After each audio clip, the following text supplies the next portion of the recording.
L buffer జోన్లలో ఎవరు నిర్మాణాలు చేసినా సరే కూల్చివేస్తామని సీఎం రేవంత్ రెడ్డి తెలిపారు. తన ఫ్యామిలీ కబ్జా చేసినా కూడా కూల్చివేయిస్తానని, దానిపైన ఆరోపణలు చేసినటువంటి కేటీఆర్ వాటిని నిరూపించాలని సవాల్ విసిరారు రేవంత్ రెడ్డి. ఆయన సెక్రటేరియట్ ఆవరణలో తెలంగాణ తల్లి విగ్రహ ఏర్పాటుకు భూమి పూజ చేసిన సందర్భంగా ఈ వ్యాఖ్యలు చేస్తూ మీడియాతో మాట్లాడారు. గత 10 ఏళ్లు ఏలిన వారు తెలంగాణ తల్లిని తెరమరుగు చేశారని సీఎం రేవంత్ రెడ్డి విమర్శించారు. గత పాలకులు ప్రగతి భవన్ పేరు మీద పెద్ద గడిని ఏర్పాటు చేసుకుని చుట్టూ ముళ్ల కంచెలు పెట్టారు. అక్కడికి ప్రజలను రానివ్వలేదు. మేం ప్రగతి భవన్ ను ప్రజాభవన్ గా మార్చాం.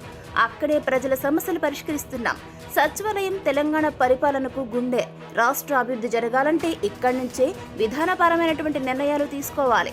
కానీ గత 10 సంవత్సరాలు అప్పటి సీఎం, మంత్రులు, ప్రజా ప్రతినిధులు సైతం సచివాలయంలో అందుబాటులో లేరు.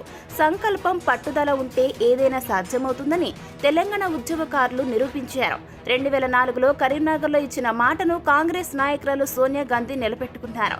ఆమె వెళ్లే 2014లో తెలంగాణ రాష్ట్రం ఏర్పాటు అనేది కళ అనేది సాకారమైంది. 2014 నుంచి 2024 వరకు 10 సంవత్సరాలు అధికారంలో ఉన్నవాళ్లు ఎన్నెన్నో నిర్మించాం, ప్రపంచానికి ఆదర్శంగా నిలబడ్డామని గొప్పలు ప్రస్తావించారు. కానీ తెలంగాణ తల్లి విగ్రహాన్ని ఏర్పాటు చేయలేదు. తెలంగాణ తల్లి కంటే వారికే ప్రాధాన్యం ఇచ్చుకున్నారు. ఈ పాత విధానాలకు విరుద్ధంగా కాంగ్రెస్ ప్రజాపాలన చేపట్టింది. డిసెంబర్ 9 రాష్ట్ర ప్రజలకు పండగ రోజు. ఆ రోజునే తెలంగాణ తల్లి విగ్రహం ఆవిష్కరించనున్నామని తెలియజేశారు రేవంత్ రెడ్డి.